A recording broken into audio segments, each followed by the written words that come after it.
सबको नमस्कार।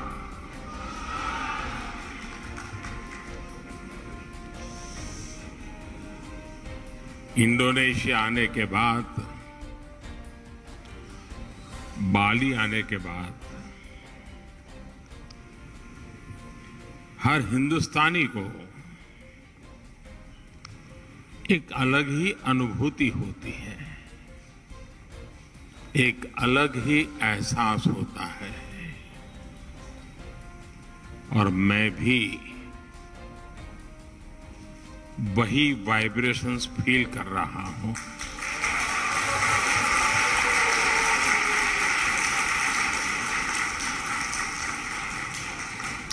जिस जगह के साथ भारत का हजारों वर्षों का रिश्ता रहा हो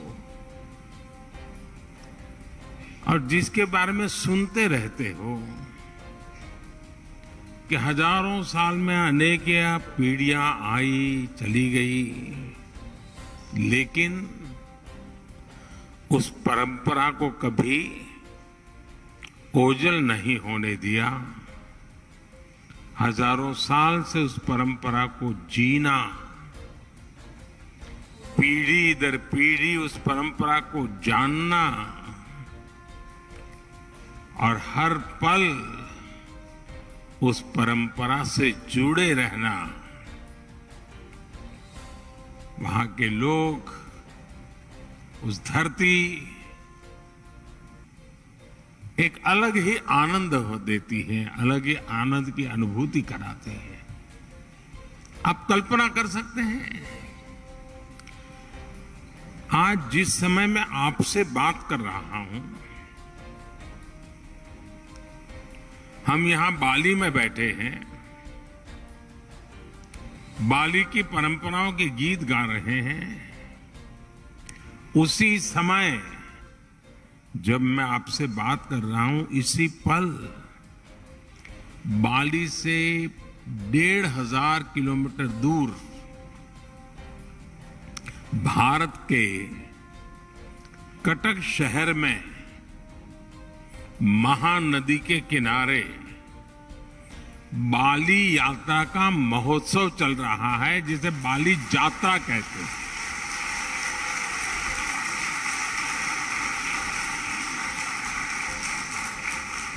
और ये बाली यात्रा है क्या? ये महोत्सव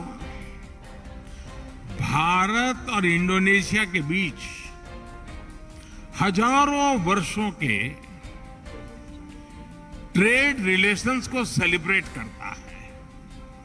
इंडोनेशिया के लोग इस बार की बाली यात्रा के फोटो इंटरनेट पर देखेंगे तो ना वाकई गर्व होगा, आनंद होगा, उत्साह से भर जाएंगे। और कई वर्षों बाद, बीच में कोरोना के कारण जो दिक्कतें आई, उसके कारण कुछ रुकावटें आई थी, और अब कई वर्षों बाद बाली यात्रा, ये महोत्सव उड़ीसा में बहुत ही बड़े स्केल पर भव्यता के साथ, दिव्यता के साथ, लाखों लोगों की भागीदारी के साथ, मास पार्टिसिपेशन के साथ अभी मनाया जा रहा है। मुझे बताया गया कि वहां के लोग ये बाली यात्रा के स्मरण में एक स्पर्धा चला रहे हैं। कहते हैं कि कागज के नाव बना करके बहाए जाएंगे, और वो वर्ल्ड रिकॉर्ड करने के मूड में है। इसका मतलब ये हुआ कि उड़ीसा में आज जो लोग इकट्ठा हुए हैं, उनका शरीर वहां है, लेकिन मन बाली में है, आप लोगों के बीच में है। साथियों, हम लोग अक्सर बातचीत में कहते हैं इट्स अ स्मॉल वर्ल्ड, ऐसा ही शब्द है, it's a small world. Bharat और इंडोनेशिया के संबंधों को देखें तो ये शब्द नहीं है, ये हमें सच्चाई नजर आती है, सटीक बैठता है। समंदर की विशाल लहरों ने भारत और इंडोनेशिया के संबंधों को लहरों की तरह ही उमंग से भरा है, जीवंत रखा है। कभी थकान महसूस नहीं हुई, वो लहरें जैसे चलती रहती हैं, हमारा नाता भी वैसा ही जीवंत रहता है।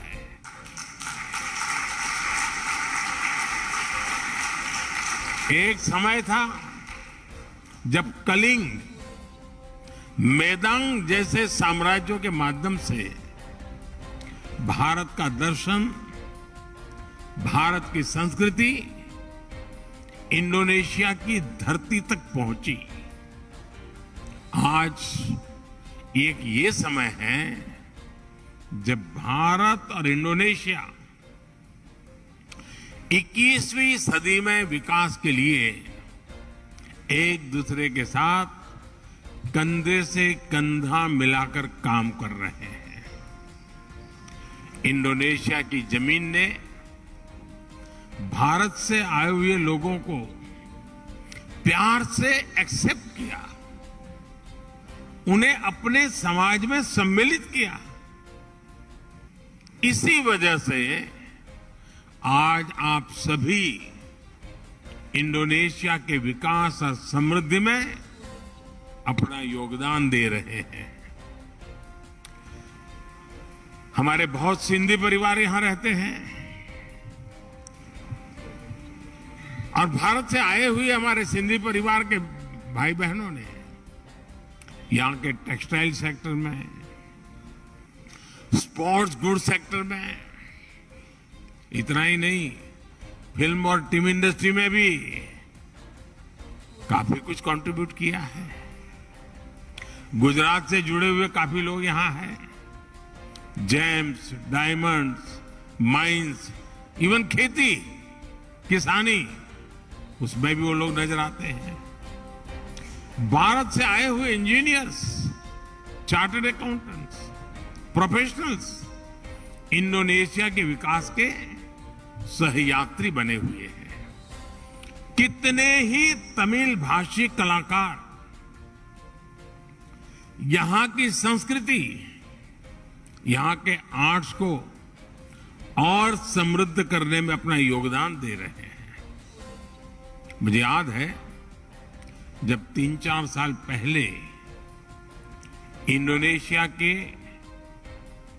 बप्पा नयोमान न्यू आर्टा जी को भारत ने पद्मश्री से सम्मानित किया था।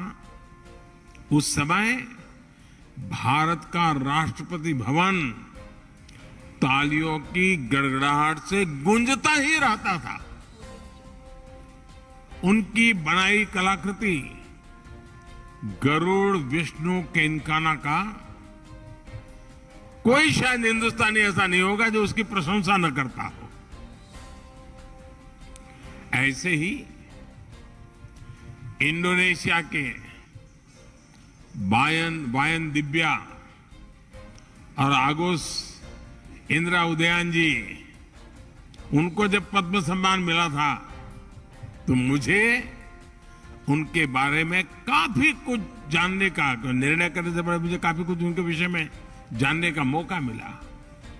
आगोस इंदिरा उदयन जी, आप भली भांति परिचित हैं उनसे और आज यहां मौजूद भी हैं।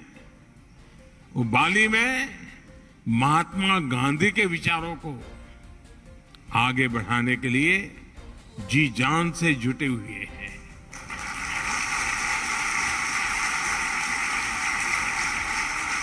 मैंने कहीं उनका एक इंटरव्यू देखा था, उसमें वो कह रहे थे कि भारत की सबसे बड़ी विशेषता अतिथि देवो भव की है।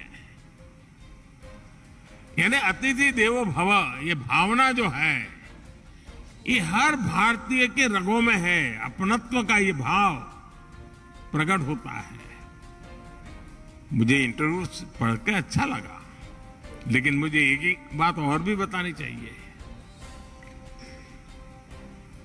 अपनत्व के विषय में भारत की तारीफ हो रही होगी, लेकिन इंडोनेशिया के इंटरव्यूज पढ़ के अच्छा लगा। लेकिन मुझे एक ही बात और भी बतानी चाहिए। अपनत्व के विषय में भारत की तारीफ हो रही होगी, लेकिन इंडोनेशिया के लोगों का भी अपनत्व कम नहीं है।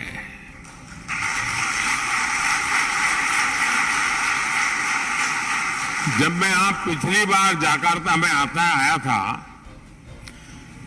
इंडोनेशिया के लोगों ने जो स्नेह दिया, जो प्यार दिया, मैंने उसे करीब से देखा था, महसूस किया था। इतना मान, सम्मान, प्यार, स्नेह, अपनापन, क्या कुछ नहीं था। और मुझे याद है राष्ट्रपति जोको विडोडो जी के साथ पतंग उड़ाने में मुझे जो मजा आया था, हम दोनों पतंग उड़ाने चले गए थे, वो अद्भुत था। और मेरी तो गुजरात में संक्रांति पर पतंग उड़ाने की बड़ी ट्रेनिंग रही है।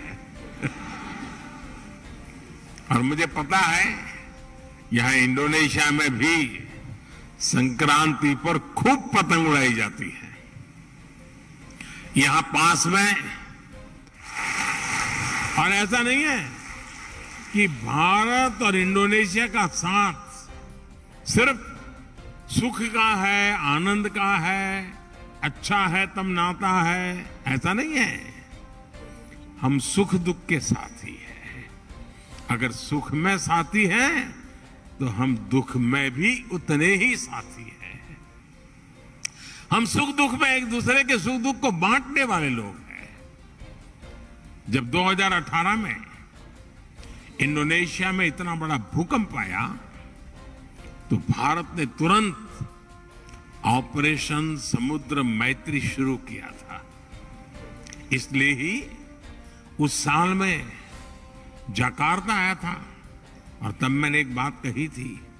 मैंने कहा था कि भारत और इंडोनेशिया में 90 नॉटिकल मील का फासला भले हो, लेकिन हकीकत तो ये है हम 90 नॉटिकल मील दूर नहीं है, हम 90 नॉटिकल मील पास है।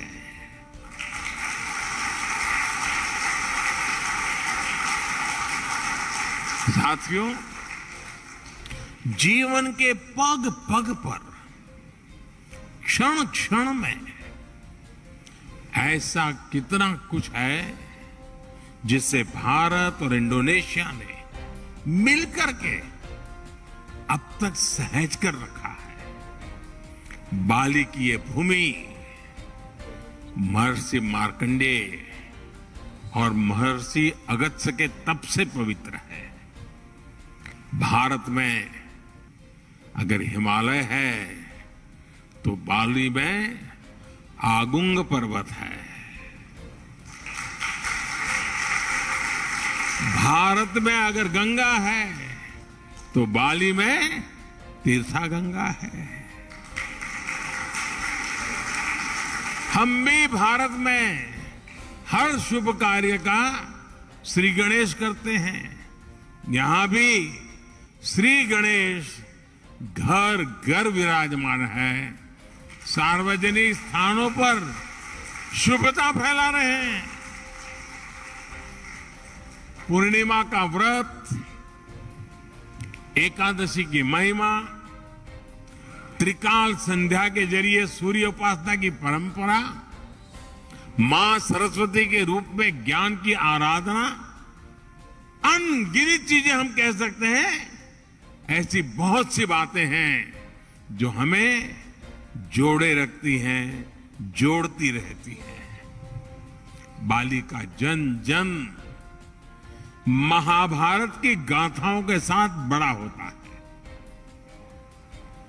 और मैं तो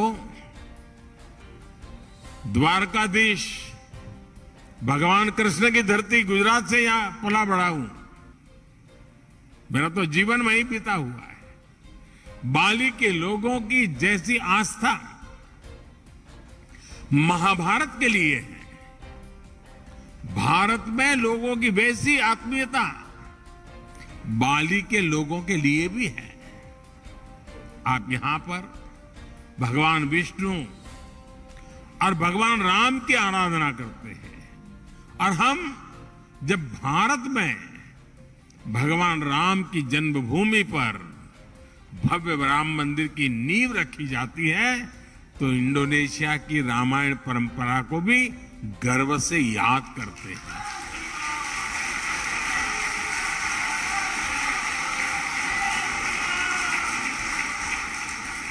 कुछ साल पहले जब भारत में रामायण फेस्टिवल का आयोजन हुआ था, तो इंडोनेशिया के भी कई कलाकार, यहां से कई कलावृंद भारत आए थे, और अहमदाबाद में, हैदराबाद में, लखनऊ में, अनेक शहरों में वो अपना कार्यक्रम करते करते वो अयोध्या आए थे।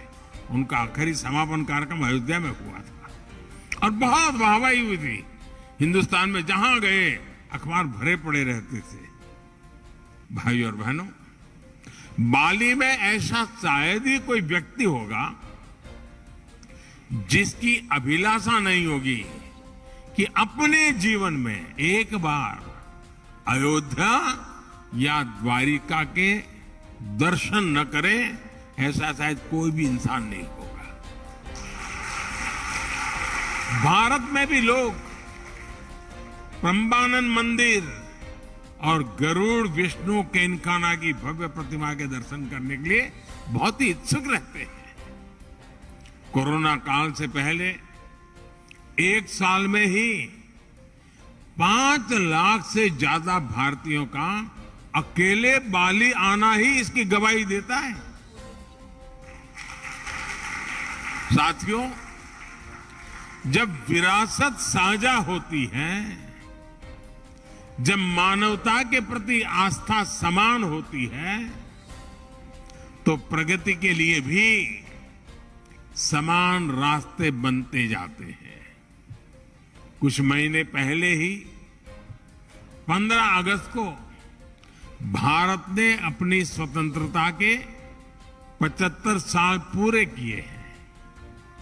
इंडोनेशिया का इंडिपेंडेंस डे भारत के स्वतंत्रता दिवस के 2 दिन बाद 17 अगस्त को आता है, लेकिन इंडोनेशिया को भारत से 2 साल पहले स्वतंत्र होने का सौभाग्य मिला हुआ था। इंडोनेशिया से सीखने के लिए भारत के पास बहुत कुछ है, और अपनी 75 वर्षों की विकास यात्रा से भारत के पास भी इंडोनेशिया को देने के लिए बहुत कुछ है। भारत का टैलेंट, भारत की टेक्नोलॉजी, भारत का इनोवेशन, भारत की इंडस्ट्री, आज इन सारी बातों ने दुनिया में अपनी एक पहचान बनाई है। आज विश्व की अनगिनत कंपनियां ऐसी हैं, कई बड़ी कंपनियां ऐसी हैं जिसके सीईओ भारतीय मूल के हैं। आज दुनिया में जितने यूनिकॉर्न बनते हैं ना, 10 में से 1 यूनिकॉर्न भारत का होता है। आज भारत दुनिया की फास्टेस्ट ग्रोइंग लार्ज इकोनॉमी है। आज भारत डिजिटल लेन देन में दुनिया में नंबर 1 है। आज भारत ग्लोबल फिनटेक के मामले में दुनिया में नंबर 1 है। आज भारत आईटी बीपीएन के लिए आउटसोर्सिंग में दुनिया में नंबर 1 है। आज भारत स्मार्टफोन डेटा कंजम्पशन में दुनिया में नंबर 1 है। आज भारत कितनी ही दवाइयों की सप्लाई में, अनेकों वैक्सीन की मैन्युफैक्चरिंग में दुनिया में नंबर 1 है।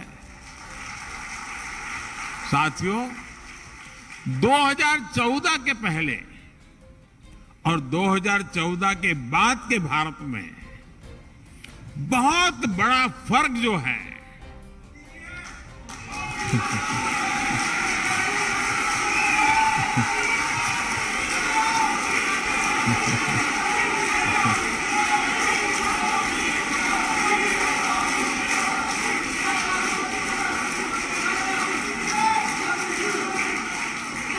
वो जो बहुत बड़ा फर्क है वो मोदी नहीं है, वो बहुत बड़ा फर्क है स्पीड और स्केल में। आज भारत अभूतपूर्व स्पीड पर काम कर रहा है और अप्रत्याशित स्केल पर काम कर रहा है। अब भारत छोटा सोचता ही नहीं है।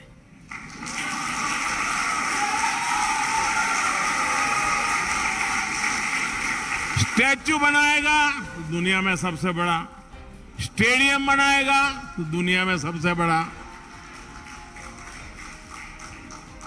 2014 के बाद से भारत ने 320 मिलियन से अधिक बैंक अकाउंट खोले हैं, बैंक में खाते खोले हैं।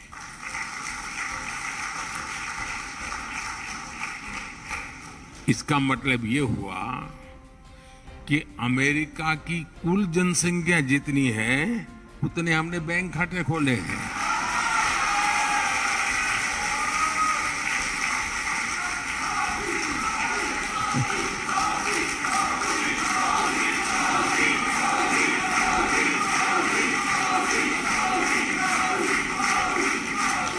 दो 2014 के बाद से भारत ने करीब 3 करोड़ गरीब नागरिकों के लिए मुफ्त घर बनाए हैं। घर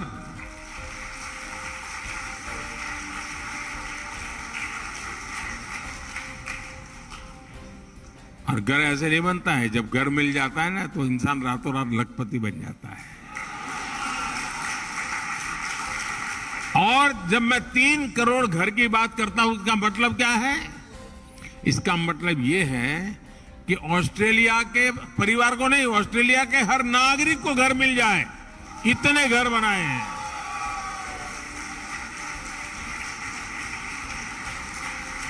पिछले 7-8 साल में भारत ने 55,000 किलोमीटर 55,000 किलोमीटर नेशनल हाईवे बनाए हैं। यानी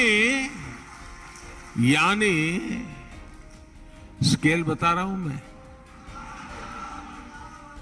पूरी धरती के लगभग 1.5 चक्कर लगाने के बराबर है।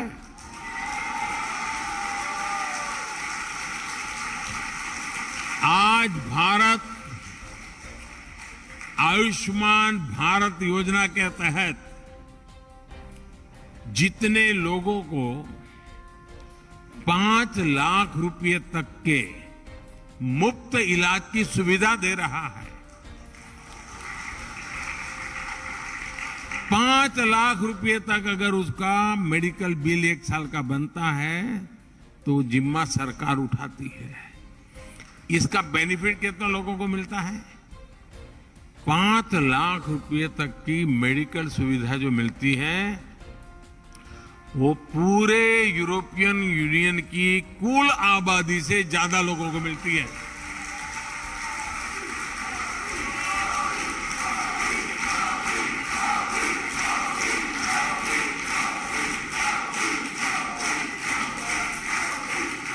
कोरोना काल में भारत ने जितनी वैक्सीन डोज अपने नागरिकों को लगाई और मुफ्त में लगाई,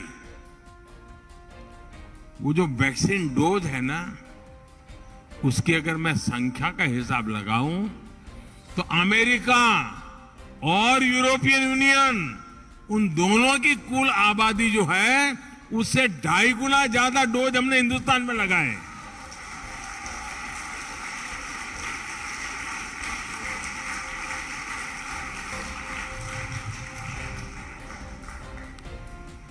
ये जब सुनते हैं तो आपका सीना चौड़ा होता है कि नहीं होता है? आपको गर्व होता है कि नहीं होता है? आपका माथा ऊंचा होता है कि नहीं होता है? और इसलिए मैं कहता हूं कि भारत बदला है। साथियों, आज का भारत अपनी विरासत पर गर्व करते हुए, अपनी विरासत को समृद्ध करते हुए, जड़ों से जुड़े रह करके आसमान छूने के लक्ष्य के साथ विकसित भारत बनाने के लक्ष्य को लेकर के अब निकल पड़ा है।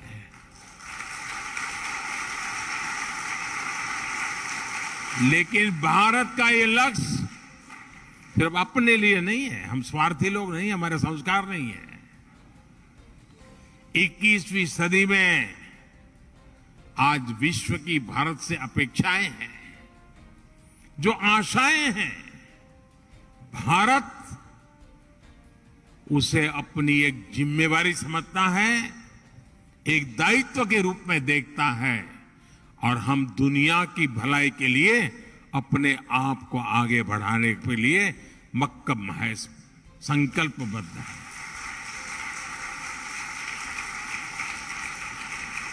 आज अपने विकास के लिए भारत जब अमृत काल का रोडमैप तैयार करता है तो उसमें दुनिया की आर्थिक राजनीतिक आकांक्षाओं का भी समावेश है।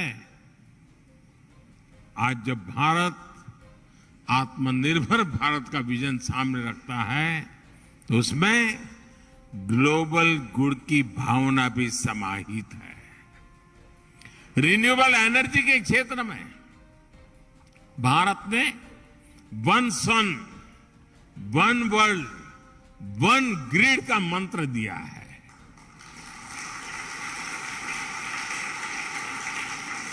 वैश्विक स्वास्थ्य को मजबूत करने के लिए भारत ने वन अर्थ, वन हेल्थ इसका अभियान चलाया है। क्लाइमेट चेंज जैसी चुनौती से निपटने के लिए और जो आइलैंड कंट्रीज होते हैं उनके लिए तो भारत एक वरदान के रूप में काम कर रहा है। क्लाइमेट चेंज की जो मुसीबतें हैं उसको निपटने के लिए भारत ने विश्व को मिशन लाइफ का समाधान दिया है। मिशन लाइफ यानी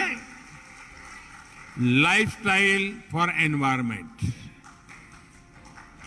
मिशन लाइफ यानी पृथ्वी के प्रत्येक नागरिक द्वारा ऐसी लाइफस्टाइल को आत्मसात करना जो पर्यावरण के अनुकूल हो, जो क्लाइमेट चेंज की चुनौती से हर पल निपटती हो।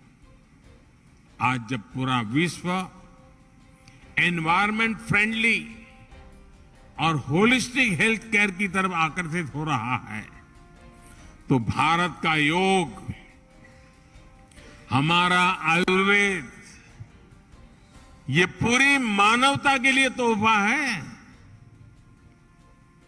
और साथियों, जब आयुर्वेद की बात आई है तो मुझे भारत इंडोनेशिया के एक और जुड़ाव का ध्यान आ रहा है। मुझे याद है जब मैं गुजरात का मुख्यमंत्री था तो गुजरात आयुर्वेदिक यूनिवर्सिटी और यहाँ की यूनिवर्सिटीज हिंदू इंडोनेशिया इसके बीच समझौता हुआ था। मुझे खुशी है कि इसके कुछ ही वर्ष बाद यहाँ की इस यूनिवर्सिटी में आयुर्वेद हॉस्पिटल की भी स्थापना हुई। साथियों, वसुधैव कुटुंबकम यानी पूरे विश्व को एक परिवार मानने की भारत की यही भावना, यही संस्कार विश्व कल्याण का मार्ग प्रशस्त करते हैं। कोरोना काल में हमने देखा है, भारत ने दवाइयों से लेकर वैक्सीन तक जरूरी संसाधनों के लिए आत्मनिर्भरता हासिल की और उसका लाभ पूरी दुनिया को मिला। भारत की सामर्थ्य ने कितने ही देशों के लिए एक सुरक्षा कवच का काम किया। इंडोनेशिया जैसे हमारे पड़ोसी और मित्र देशों के लिए हम विशेष रूप से कंधे से कंधा मिलाकर खड़े हुए। इसी तरह आज भारत अंतरिक्ष में, स्पेस के क्षेत्र में प्रमुख वैश्विक महाशक्ति के रूप में उभर रहा है, तो उसका लाभ साउथ एशियन देशों को विशेष रूप से मिल रहा है। रक्षा के क्षेत्र में भी जो भारत दशकों तक केवल विदेशी आयात पर निर्भर था, वो आज अपनी क्षमताएं बढ़ा रहा है। ब्रह्मोस मिसाइल हो या तेजस फाइटर प्लेन, इनका आकर्षण विश्व में लगातार बढ़ रहा है। आज भारत बड़े लक्ष्य तय कर रहा है और उन्हें प्राप्त करने के लिए भी पूरी मेहनत कर रहा है।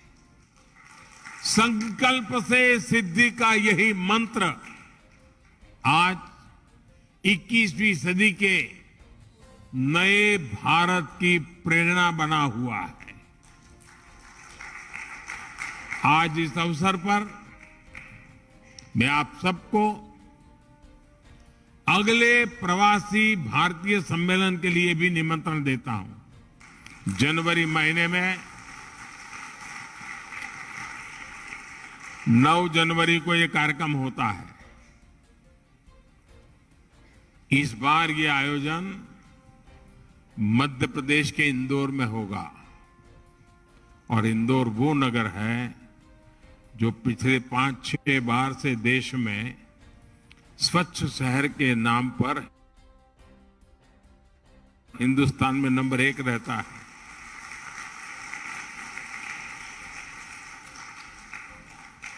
और इसलिए आप इंदौर के प्रवासी भारतीय कार्यक्रम में जरूर जुड़िए।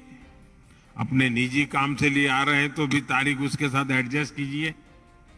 और जब आप इंदौर आएंगे तो उसके 1-2 दिन के बाद ही अहमदाबाद में काइट फेस्टिवल होता है। इंडोनेशिया वाले काइट फेस्टिवल में न जाए ऐसा हो सकता है क्या? और जब आप आए, अकेले मत आना। सिर्फ अपने परिवार को ही लेकर के आकर के रुक मत जाना। कुछ इंडोनेशियन परिवारों को भी साथ ले आइए।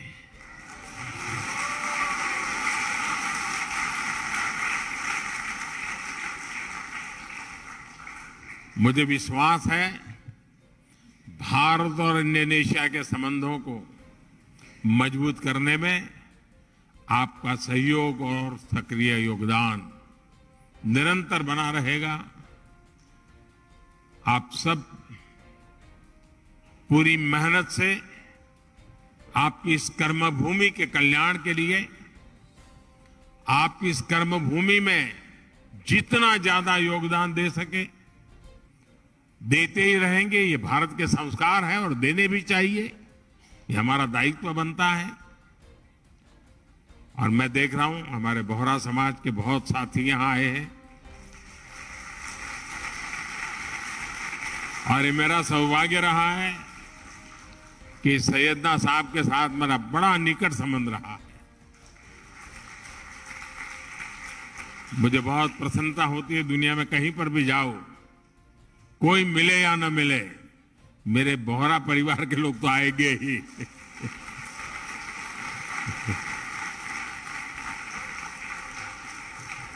साथियों, आप इतनी बड़ी तादाद में यहां आए, समय निकाल करके आए और उमंग और उत्साह से भरे हुए हैं। और मैं देख रहा हूं कि उड़ीसा में बाली यात्रा में जितना उमंग है, उतना ही उमंग यहां नजर आ रहा है मुझे।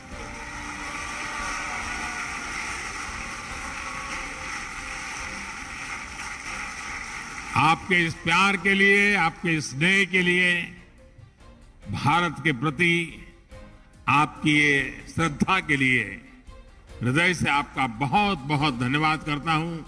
अनेक अनेक शुभकामनाएं। हमारे साथ मंच पर हमारे लोकप्रिय सांसद रमेश बिदुड़ी जी हैं।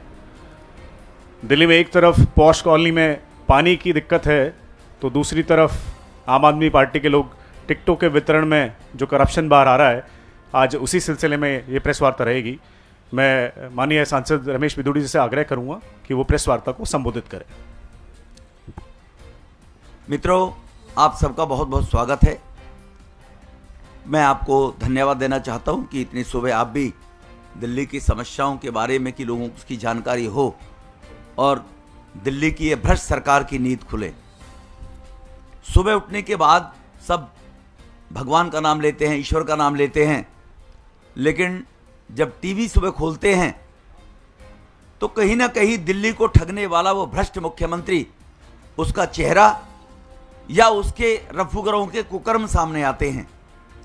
आज सुबह भी आपने देखा होगा, मॉडल टाउन के विधायक, उनके साला उनके दफ्तर में जो ऑफिस में बैठता है, किस प्रकार से टिकटों की बिक्री के लिए 90 लाख रुपए एक हलवाई से उनकी बीवी को टिकट देने के लिए मांगे। और भी इसमें परतें खुलेंगी, और भी बहुत विधायक हैं, लेकिन आप अंदाजा लगाओ कि जो टिकट बांटते वक्त 90 लाख रुपए लेंगे तो वो क्या उम्मीद करेंगे कि वो जनप्रतिनिधि जनता की सेवा करेगा। यही केजरीवाल साहब, आपको ऐसा कानून लाना चाहिए कि अगर कोई भ्रष्ट विधायक चुनकर आए, राइट टू रिकॉल हम बनाएंगे, देश में बनना चाहिए, विधायक को बीच में से हटा देना चाहिए। इस प्रकार की स्तुतियां क्या करते थे 2015 से पहले। अब इस मॉडल टाउन विधायक के बारे में क्या निर्णय लेंगे, ये केजरीवाल साहब आपकी करनी और कथनी उजागर होती है कि आप कितने बड़े ब्रांड मास्टर और कितने बड़े नौटंकीबाज और कितने बड़े गिरगिट की तरह रंग बदलने वाले व्यक्तित्व के धनी व्यक्तित्व हैं, के पर्सनैलिटी हैं। मित्रों, एक केवल टिकट बांटकर भ्रष्टाचार, ये देश की पहली लोकतांत्रिक पद्धति को कहीं ना कहीं दूषित करने का प्रयास है। और ये केवल एक पकड़ा गया एसीबी के माध्यम से गिरफ्तार हुआ एक नहीं है।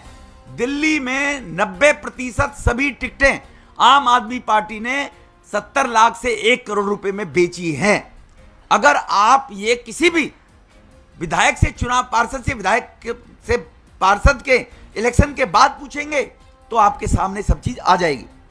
और इसी भ्रष्टाचार का कारण है, मैं आना चाहता हूं, सर्दी को स्टार्ट हुए हल्की हल्की ठंड को मात्र 15-20 दिन हुए। दिल्ली वासी ध्यान दें कि आने वाले इस चुनाव में अगर इनको ये सबक नहीं सिखाया गया कि हम कोई तुम्हारे बपौती गुलाब नहीं है कि आपकी भोली भाली बातों में आकर और हम आपको चुनते चले जाएं और आप हमारी परवाह ना करें। दिल्ली के अंदर जल बोर्ड में घोटाला, उसी के कारण यह स्थिति है कि आज दिल्ली के अंदर सर्दी के वक्त भी जहां पानी की 20% खपत कम हो जाती है, वहां पीने का पानी नहीं है। यही केजरीवाल साहब कहते थे, हम दिल्ली को 24 घंटे पानी देंगे, दिल्ली में पानी माफ, बिजली हाफ करेंगे। बिजली के बिल भी गरीबों को भेज दिए, जिसको चाहिए वो लिख के दे तब मिलेगी। टैंकर माफियाओं से मुक्ति दिलाएंगे, ये केजरीवाल साहब के शब्द हैं। यूट्यूब पर जाकर निकालकर पुरानी इसकी स्टेटमेंट मेरे दिल्ली के बंधुवर पढ़ सकते हैं, देख सकते हैं। साहब 2015 में आए थे, दिल्ली में टैंकरों की जो गिनती थी, जो टैंकरों की संख्या थी, वो 892 थी। टैंकर से मुक्ति देंगे, और 892 से बढ़कर दिल्ली में टैंकर हो गए 1204। ये है कुकर्म, ककर्ते मिस्टर केजरीवाल साहब का। 2000 अपने विधायकों के द्वारा हफ्ता वसूली किया जाना, क्षेत्र में टैंकर माफियाओं के द्वारा पानी बेचना। 48% टैंकरों के अंदर जीपीएस फ्लो मीटर नहीं है। वो इंडस्ट्री के अंदर, फैक्ट्री के अंदर, किसी के घर में पानी बेचने के लिए वो बेचे जाते हैं। वहां के विधायक हफ्ता वसूली करते हैं। संगम विहार में एक टैंकर के मालिक ने आत्महत्या की थी और केजरीवाल साहब का विधायक जेल गया था। यह भी हमें स्मरण करना चाहिए, सब लोगों को याद रहना चाहिए। मित्रों, आगे मैं जानकारी देना चाहता हूं कि दिल्ली के अंदर 906 कॉलोनी हैं जिनमें टैंकरों से पानी जाता है। हम हर घर पानी का नल देंगे, ये 15 में कहा था, 15 में। और 573 ट्यूबवेल्स और हैंडपंप के माध्यम से जो यमुना के किनारे की कॉलोनी है वो दूषित गंदा पानी पी रहे हैं, जिसके कारण दिल्ली में गरीब लोग, मध्यम परिवार के लोग, वो बेचारे कैंसर, लीवर, किडनी फेलियर जैसी घातक बीमारियों से ग्रस्त हो रहे हैं केजरीवाल जी के कुकर्मों के कारण। पिछले 8 साल में एक भी ट्रीटमेंट प्लांट इन्होंने नहीं लगवाया दिल्ली के अंदर। 8 वर्ष में दिल्ली की आबादी हर 5 वर्ष में 5 लाख बढ़ जाती है। दिल्ली के पानी की जो खपत थी वो 900 MGD थी, जो आज दिल्ली में पीने के लिए पानी 1300 MGD चाहिए दिल्ली की जनता के अनुसार, उसके अनुपात के अनुसार। एक भी ट्रीटमेंट प्लांट, चाहे रेणुका बांध हो, चाहे किसाऊ बांध हो, चाहे रैनी वेल के द्वारा जो ट्यूबवेल लगते हैं उनसे पानी भेजा जाता है नदियों के किनारे, उनसे नदी यमुना के अंदर आसपास में गड्ढे बनाकर बरसात के पानी को इकट्ठा करेंगे, वो योजना भी साहब की टाइम फिस हो गई। क्योंकि साहब के लोगों को, जल बोर्ड के स्वयं चेयरमैन साहब को कहीं फुर्सत हो ना देश के अन्य क्षेत्रों में अपनी नौटंकी करने से। इसीलिए ये दुबे जी, चौबे जी छब्बे बनने चले हुए हैं और आपको 8 तारीख के बाद लगेगा दुबे भी न रहेंगे। ये केवल एक कहावत के अनुसार मैं आपको स्पष्ट कर देना चाहता हूं, और दिल्ली वालों का क्या कसूर है ये उनसे जवाब मांगना चाहता हूं। जहां पानी पहुंच रहा है, गंदा पानी है, मैंने आपकी जानकारी में डाला है। इसी प्रकार से दिल्ली में गांव और अनियमित 1797 अनियमित कॉलोनियों में सीवर लाइन डालने का काम किया जाना था, जो 2015 से पैसा अलॉटमेंट हो गया था, वर्क टेंडर हो गए थे। वो एक भी कॉलोनी में, किसी कॉलोनी में डल भी गया बाई चांस गलती से, तो उसके ट्रंक लाइन के अंदर जोड़ने की व्यवस्था नहीं है। वो सीवर लाइन वहीं पर जो मेन हॉल बनते हैं उन्हीं के अंदर इनके नेताओं के मोटे, इनके एमएलए के मोटे करप्शन के कारण टेंडर में होगा तो केजरीवाल मंत्री उनके पैसा लेंगे। टेंडर से बाहर जब क्षेत्र में ठेकेदार काम करने जाएगा तो एमएलए 10% मांगेंगे। तो आप अगर मधु विहार जैसे इलाके में जाएंगे, मेन हॉल के अंदर केवल ईंटें लगा दी गई, प्लास्टर नहीं किया गया। वो गंदा पानी उन ईंटों में से जमीन में होते हुए लोगों के घर में जमीन के अंदर आके फर्श को फाड़कर बाहर निकल रहा है। वसंत कुंज के अंदर पिछले 20 दिन से पानी नहीं है। C1 block, C2, C3, C8, C4, C9, D6, D9, D8, B9, B10, नाम क्या रखे थे उन कावेरी, उन जितनी भी सोसाइटीज हैं, कावेरी, यमुना, गंगा, नर्मदा, सरस्वती, भारत की संस्कृति से रहने के नाम से बने हुए फ्लैट और नदियों के, पवित्र नदियों के नाम से जिनको मां हम मानते हैं, और वहां पर लोगों को पीने का पानी 20 दिन से आज नहीं मिल रहा है। तो अब लोगों को यह समझना चाहिए कि फरवरी के बाद पानी की स्थिति दिल्ली में क्या होगी। क्या केजरीवाल कहीं कोई ट्रीटमेंट का काम चल रहा है जो 4 महीने में तैयार कर देगा? कहीं दिल्ली में नहीं मिलेगा। इसलिए भाइयों, आपके माध्यम से मैं दिल्ली के लोगों को कि जल ही जीवन है ये कहा गया है, इसलिए आपके सामने मैं ये जानकारी देने के लिए उपस्थित हुआ हूं। आप लोगों से मेरा निवेदन है कि आप निश्चित रूप से दिल्ली के लोगों की व्यवस्थाओं को, पानी की व्यवस्थाओं को ठीक करने के लिए उनके और उनके रफूगर जो आकर जवाब बैठते हैं उनसे जरूर पूछेंगे। आज दिल्ली जल बोर्ड की हालत इनके भ्रष्टाचार के कारण जहां जल बोर्ड 600 करोड़ रुपए सरप्लस में हुआ करता था 2015 से पहले, 600 करोड़, आज वही जल बोर्ड 57,895 करोड़ रुपए के घाटे में चल रहा है। इसका जवाब कौन देगा? किसकी व्यवस्था है? जो लंबी लंबी बातें केजरीवाल क्या करता था कि मैं ये कर दूंगा, मैं वो कर दूंगा, मैं ये सपने दिखाया करता था। 2015 से पहले दिल्ली जल बोर्ड की बैलेंस शीट बना करती थी। अब दिल्ली जल बोर्ड की कोई बैलेंस शीट ही नहीं बनाई 8 साल के अंदर, क्योंकि बैलेंस शीट बनाएंगे तो पैसा कहां कहां किस मध्य में गया है वो मीडिया के और लोगों की जानकारी में मिल जाएगा। सीएजी ने जल बोर्ड से 22 बार पिछले 8 बार में रिपोर्ट मांगी है, लेकिन सीएजी को आज तक 22 बार मांगने के बाद इन्होंने वो रिपोर्ट नहीं दी है। जो आदमी कहता था हम स्वच्छ प्रकार की राजनीति लेकर आएंगे, भ्रष्टाचार में विलुप्त अगर सरकारें पाई जाएंगी तो राइट टू रिकॉल होना चाहिए। कोई व्यक्ति भ्रष्ट है, कोई व्यक्ति सरकार भ्रष्ट है, जनता को मैंडेट दे देना चाहिए, जनता दोबारा चाहे कि उस सरकार को हटा दे। ये केजरीवाल साहब 8 वर्ष में राइट टू रिकॉल के बारे में एक बार भी तो कहते आप कहीं ना कहीं कि मेरा ये विधायक भ्रष्ट है और इस विधायक के लिए मैं राइट टू रिकॉल की ऑप्शन जनता को, पब्लिक को देता हूं। तो ये कथनी और करी देखने वाले लोग इस भारत की लोकतांत्रिक व्यवस्था में भारत के 130 करोड़ लोग जो विश्वास करते हैं, वो दिल्ली के लोग किस प्रकार से 2.25 करोड़ किस प्रकार से ठगे जा रहे हैं बेचारे, इसका जवाब केजरीवाल साहब आपको देना चाहिए। बहुत बहुत आप सबका मैं धन्यवाद करना चाहूंगा। प्रश्न ले सकते हैं प्रेस से संबंधित कोई भी सवाल? हम केजरीवाल है नहीं, ऑथेंटिक बातें करते हैं, आपको मालूम है।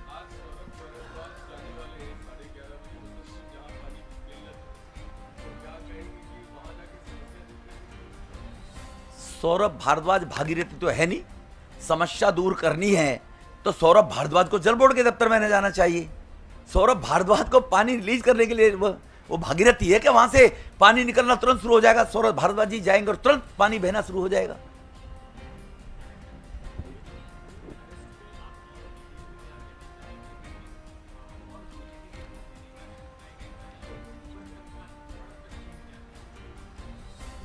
देखो, ये मनीष सिसोदिया और सतेंद्र जैन ये काम किया करते हैं कि सबको मैंडेट दे देते हैं कि एक विधायक को हम 1 या 2 टिकट देंगे, लेकिन आपको उनसे 1 करोड़ रुपए देना पड़ेगा।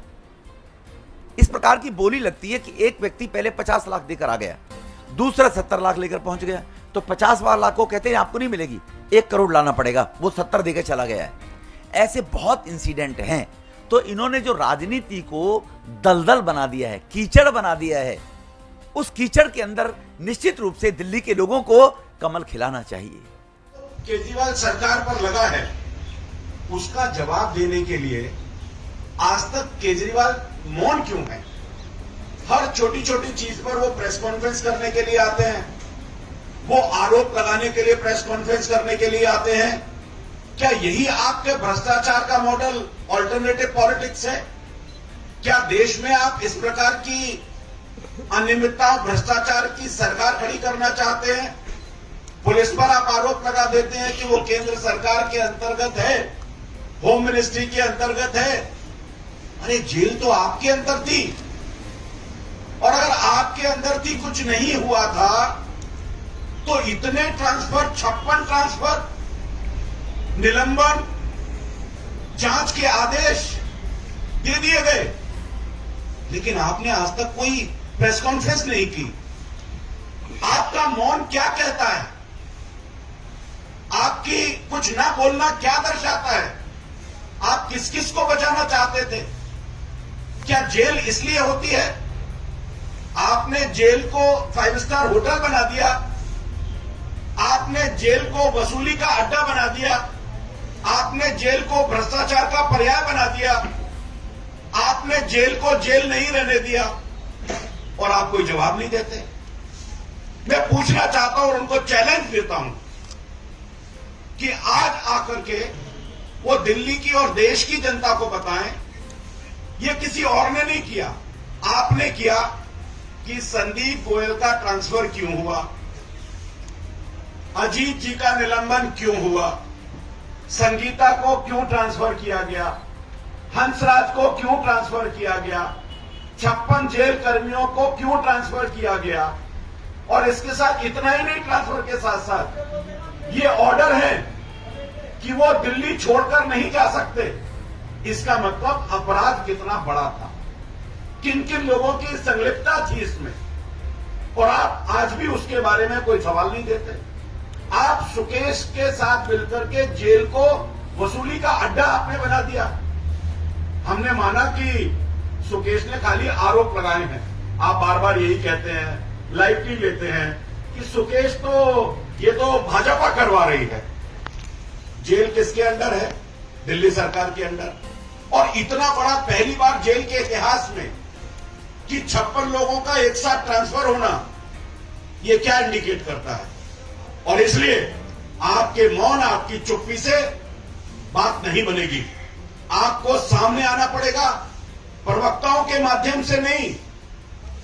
मेरा चैलेंज है कि अगर आप देश में ऑल्टरनेटिव राजनीति करना चाहते हैं और कर रहे हैं, इसके बारे में आप सामने आकर देश और दिल्ली की जनता को जवाब दें कि जेल के अंदर क्या चल रहा था और जेल में क्या क्या हुआ।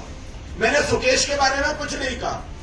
सुकेश ने जो आरोप लगाए हैं कि वहां पर मसाज होती थी, वहां टेलीफोन था, 5 स्टार का खाना आता था, कोई भी मिलता था, कभी भी मिलता था, इस पर हम बहुत बात कर चुके हैं। लेकिन मैं जो बात करना चाहता हूं, मेरा सीधा सीधा सवाल है कि आप जनता के सामने, इस प्रेस के सामने, और प्रेस में ही लिखा है, इसके सामने आइए और दिल्ली और देश की जनता को जो आपने प्रशासनिक चीजों की मर्यादाओं को तार-तार किया है, आप भ्रष्टाचार का पर्याय बने हैं, आप बेईमानी का पर्याय बने हैं, आप अपने लोगों को बचाने के लिए किस हद तक जा सकते हैं, और ये एक्शन, इन दोनों के बारे में आपको जवाब देने की आवश्यकता है। बहुत बहुत धन्यवाद।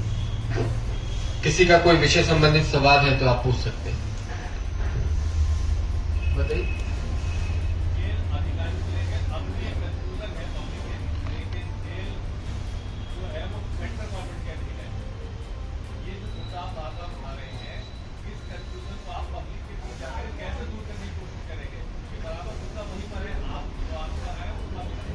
नहीं, मैंने यही कहा है कि केजरीवाल दिल्ली के मुख्यमंत्री हैं और उनका बार बार एक आरोप होता है कि दिल्ली पुलिस, होम मिनिस्ट्री, ये सवाल और देश की केंद्र सरकार पर वो खड़े करते हैं। दिल्ली की जनता को ये पता होना चाहिए कि जेल के जो अधिनियम है और जेल का जो प्रशासन है वो पूरी तरह से दिल्ली सरकार के अंतर्गत आता है। दूसरा कि इसकी जांच के आदेश आपको देने पड़े। सुकेश के लेटर के बाद, महाठग के लेटर के बाद उसने गंभीर आरोप आपके ऊपर लगाए और उसके बाद पहला निलंबन या पहला सस्पेंशन आपने जेल सुपरिंटेंडेंट अजीत कुमार का किया है, आपने डिप्टी सुपरिंटेंडेंट का किया है। तो जेल आपके अंतर्गत आती है, आप इसको प्रशासन करते हैं, आप इसके जिम्मेवार हैं। आपने वहां पर ऐशगा बनाया, आपने उसको होटल की तरह से यूज किया, आपने उसको मिसयूज किया। और दिल्ली की जनता को मैं बार बार कहना चाहता हूं कि इनका चाल, चेहरा और चरित्र यही है, भ्रष्टाचार, भ्रष्टाचार, भ्रष्टाचार। ये जो ऑल्टरनेटिव गवर्नमेंट्स की बात करते हैं, वो इनका जो मॉडल है, केजरीवाल गवर्नेंस ऑफ मॉडल, वो यही है। पूरे देश की जनता और दिल्ली की जनता जाने, इनके अंतर्गत तिहाड़ जेल आती है। तिहाड़ जेल किसी और के अंतर्गत नहीं है, और इसका जवाब केजरीवाल जी को खुद स्वयं देना चाहिए। बार बार मैं कह रहा हूं कि वो आए, दिल्ली की जनता और देश की जनता को बताएं कि 56 ट्रांसफर, अधीक्षक का निलंबन, दिल्ली से न जाने के आदेश, आपकी सरकार द्वारा जांच के आदेश, ये सब क्या इंडिकेटिव हैं। खुद आए, और मेरा चैलेंज है, अगर वो पॉलिटिक्स में बहुत ज्यादा अपने आप को क्लियर, पारदर्शी बताते हैं, आए, प्रेस कॉन्फ्रेंस करें और बताएं कि ये सब एक्शन क्यों हुए हैं। भारत 24। सत्येंद्र जैन इस वक्त मंत्री हैं और वो जेल के अंदर है। कॉन्स्टिट्यूशनल मॉरालिटी ये कहती है कि उनको रिजाइन कर देना चाहिए। बीजेपी का इस पे कैसे? नहीं, हमने कहा है, इनकी जो मॉरालिटी है, आपने बिल्कुल सही सवाल किया। इतने बड़े एक्शन के बाद, इतने बड़े खुलासे के बाद, सुकेश जैन से अभी तक आपने मॉरालिटी के आधार पर, जांच के आधार पर, और एक और बात कह दूं मैं, ये इतना बड़ा एक्शन दिखाता है, डिसिप्लिनरी एक्शन, कि ये सब प्रथम दृष्टया दोषी हैं। और इसलिए सत्येंद्र जैन को तुरंत प्रभाव से इस्तीफा देना चाहिए था। और मेरा इतना भी कहना है कि इस जेल से ट्रांसफर करके सत्येंद्र जैन को किसी और जेल में भेजना चाहिए, क्योंकि यहां पर अभी ये लोग गए हैं, ये दूसरे लोगों को भी इन्फ्लुएंस करेंगे और जो सुविधाएं इन्होंने पहले दी हैं बार बार, क्योंकि वो तो सैया भाई कोतवाल तो डर का हैगा, जब खुद ही कोतवाल हैं तो वो जो चाहेंगे वो करेंगे। अभी तो पकड़े गए हैं, रंगे हाथ पकड़े गए हैं केजरीवाल।